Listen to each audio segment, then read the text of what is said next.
enough to be involved with the BlackSticks men at the moment. Obviously, the world's changed a little bit in that sense. So the intention was to go to the Tokyo Olympics with the BlackSticks men as one of the assistant coaches, which I was really looking forward to.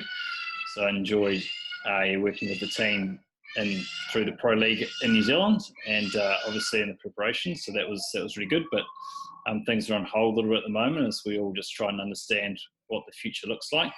So I've been enjoying that to date, and probably the only other little piece that I'm doing is my Southern Premier Reserves team. Although I'm not a coach, but again, when we get back together, I'm looking forward to working with that group of guys, because that's the fun side of hockey for me, just working with those guys and playing more so than coaching. But that's good fun too. Yeah, it's a good question. I think I've learned how hard coaches work. I think I was fortunate to be the manager of the men's team that went to Rio Olympics, and also had an involvement in the coaching side of things, just focusing on the defence.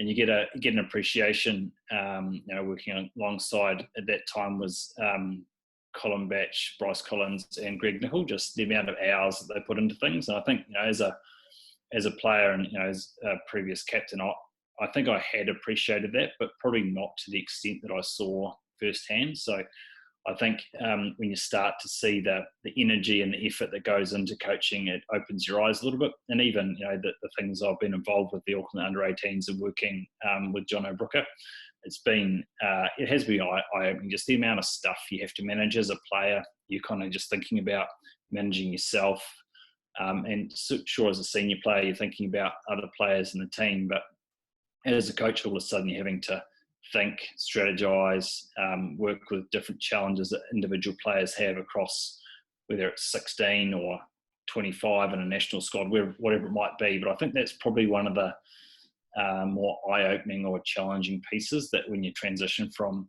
player to coach, I'm not sure that you do fully appreciate it. I think there's probably a few things you can add. Like, certainly one element that I'm really enjoying working with BlackSticks men is just to get really specific and really detailed around the defensive side of things. That's something that I'm really enjoying. I think it's quite a what I would describe as a specific job role in that sense, and that's something that that I am really enjoying. I'm a stats geek defender by heart. I'm proud to say that, no problem. So that side of things is really good, and I think that that's something that I'm enjoying. I think I think being so fresh, so to speak, between player and then coaching at a assistant level of the national team, you are quite relevant. And I think just in terms of how close you were to ideas previously, so I think that's probably quite helpful. But I think is also in your memory is all the successes and all the failures that you've had. So what has worked for you and what has not worked for you. And as long as, again, you're really mindful how you're sharing those, I think that you can be really effective with that. My view is only one view, but because it is so recent, you can actually be quite effective, I think, at sharing some of the successes and some of the failures that you've had as a player, or as a captain, or as a senior player, or as a playing group, when you've tried things and maybe they've failed in recent memory. So I think that can be useful if, again, there's no guarantees, but if you use it in the right way, I think it can work.